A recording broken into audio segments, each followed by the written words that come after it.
नमस्कार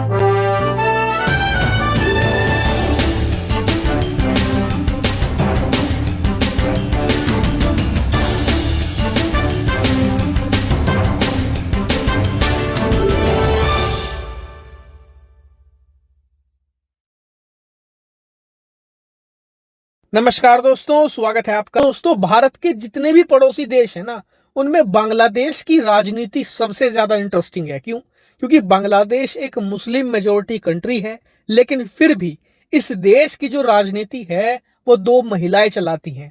पहली है इस देश की जो प्रधानमंत्री शेख हसीना, और दूसरी महिला है खालिदा जिया, जो बांग्लादेश की पहली महिला प्रधानमंत्री भी रही है और इस समय मेन विपक्षी लीडर हैं। लेकिन आज मैं आपको ये क्यों बता रहा हूं, वो इसलिए क्योंकि जो इस समय प्रधानमंत्री हैं शेख हसीना, कहा जाता है कि वो भारत समर्थक हैं, यानी कि प्रो इंडिया है।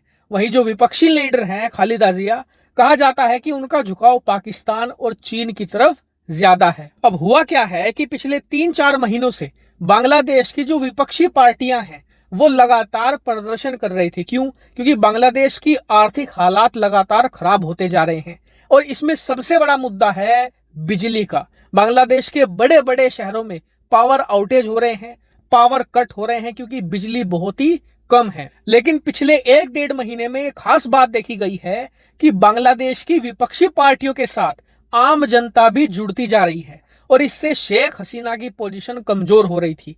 और इसीलिए जो बांग्लादेश के विदेश मंत्री है, उन्होंने अब से कुछ दिन पहले एक इंटरेस्टिंग बयान दिया।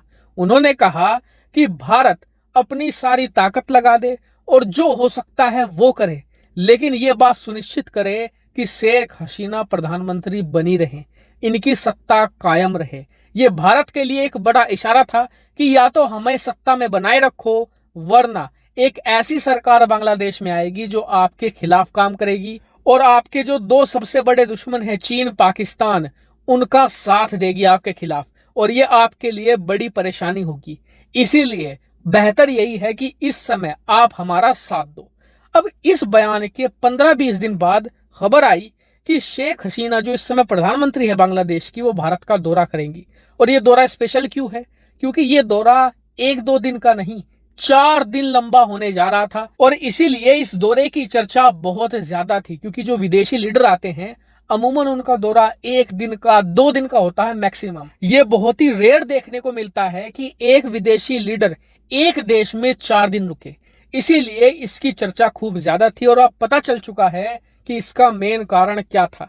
दरअसल हुआ कुछ ऐसा है कि अब से कुछ ही देर पहले जो गौतम अडानी है, भारत के सबसे बड़े उद्योगपति, उन्होंने ट्वीट ये किया कि मैं बांग्लादेश की प्रधानमंत्री से मिला हूं और हमने तय ये किया है कि हम बांग्लादेश को बिजली बेचेंगे। और गौतम अडानी ने यह भी बताया कि झारखंड के गोड्डा में हमारा एक पावर प्लांट है जिसमें हम कोयले से बिजली बनाते हैं, उसी के जरिए हम करीबन 1600 मेगावाट बिजली बांग्लादेश को बेचेंगे। और बताया जा रहा है कि ये ऐलान बांग्लादेश की प्रधानमंत्री शेख हसीना के लिए एक बहुत बड़ी राहत है, क्योंकि इस समय बांग्लादेश के अंदर मेन इशू यही है कि वहां पर बिजली की लगातार कटौती हो रही है। ऐसे में 1600 मेगावाट बिजली उन्हें हर हाल में चाहिए थी और अब उन्हें वो मिल चुकी है। और बताया जा रहा है कि इससे बांग्लादेश के अंदर शेख हसीना के खिलाफ जो प्रदर्शन हो रहे थे वो बहुत ज्यादा कमजोर हो जाएंगे।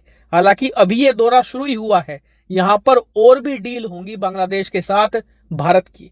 लेकिन इससे एक बात तो साफ पता चलती है कि भारत ने बांग्लादेश से जो हमें सिग्नल आ रहे थे उन्हें सही समय पर पकड़कर सही इलाज कर दिया है, जिससे कि भारत की पोजीशन अब दोबारा फिर से मजबूत हो जाएगी और जो भारत विरोधी ताकतें थी वो अब शक्तिशाली नहीं हो पाएंगी। हालांकि इस कदम पर आपका क्या मानना है, कमेंट करके जरूर बताएगा। फिलहाल इस वीडियो में इतना ही। Thank you very much for watching video.